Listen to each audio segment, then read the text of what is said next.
Warning! The cards you're about to see are previews and are in no way indicative of the final version. All cards are still subject to change. Hello and welcome to another BattleCON Trials of Indine's character preview, featuring Lucida, the Devourer. One of the 7 sisters of Maleface, Lucida has the powers of his jaws, which literally allows her to consume people's souls. In the game, Lucida is a powerful melee fighter who steals her opponent's stats. Lucida's entire game plan revolves around correct use of her unique ability, the Jaws of Maleface, which allows her to debuff her opponents while buffing herself. In effect, this unique ability allows Lucida to steal her opponent's life, steal their power, steal their priority, or steal their defense. Given the correct combinations of debuffs and buffs, Lucida can engineer attacks that are almost impossible to beat.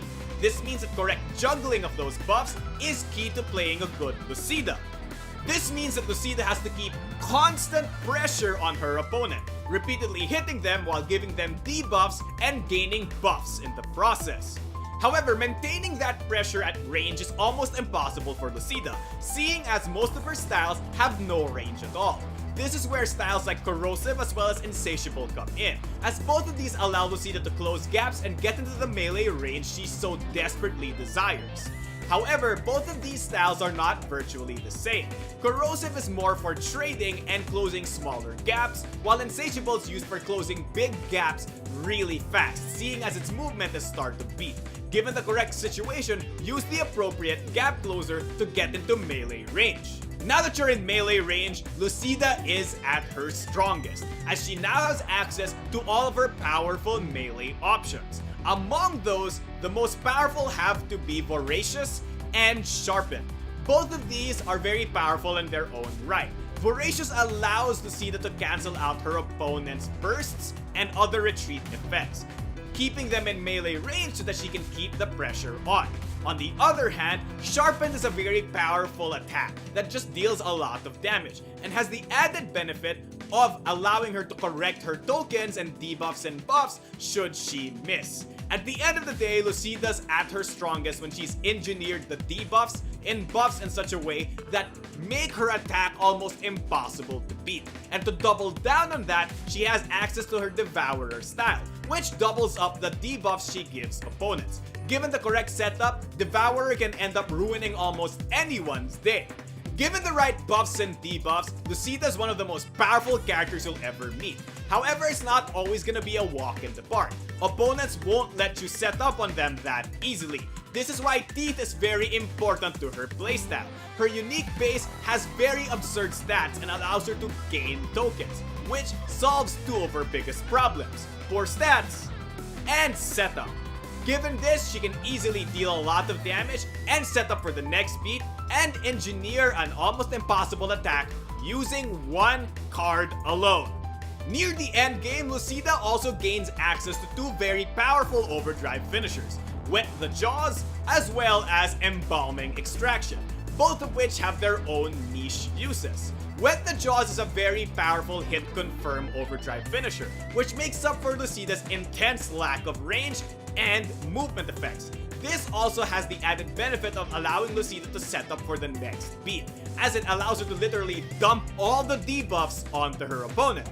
On the other hand, Embalming Extraction is a very powerful overdrive finisher as well, essentially playing into Lucida's melee pressure game. If your opponent's not careful, the threat from Embalming Extraction can be more than enough to make them misplay, and if they're not careful, it can literally kill them from more than half health. Played correctly, this overdrive finisher can snatch victory from the jaws of defeat. Lucida seems to be playing into the role of this new kind of brawler that we're seeing in Trials of Indies. She's a brawler that has to work for her unfairness. That's not to say that she's bad, but it's just that she is above average if she gets her set up correctly. This is a very interesting playstyle, as not a lot of brawlers do this. Mostly brawlers are always about playing the best attack this beat and then just playing the best attack next beat. On the other hand, Lucida has to put a little bit more of thought into her attacks, as depending on which debuffs she gives and which tokens she has to boost herself with, it can heavily change the way she has to play the beat. Sometimes Lucida might have to play suboptimally to have a better beat next beat, and I find that playstyle to be heavily interesting. Again, much like Hayden, if you thought like characters like Karen and Jaeger, as well as Hikaru, are very interesting and powerful, you may find Lucida to fall into that mold as well. And that pretty much does it for this BattleCON Trials of Indine's character preview, featuring Lucida, the Devourer, sponsored by Level 99 Games. If you guys like Lucida, like her playstyle, like her design, or just want to know more about the other characters, I highly recommend checking the description box below for the Trials of Indine's Kickstarter, as most of the information can be found there. However, if you don't want to do that, you can easily click this annotation. If you guys really want to know more about the game and want to keep up with the updates, I do highly recommend clicking that annotation or clicking the link in the description box below. I find Lucida to be a very interesting character, though she's not necessarily my first pick.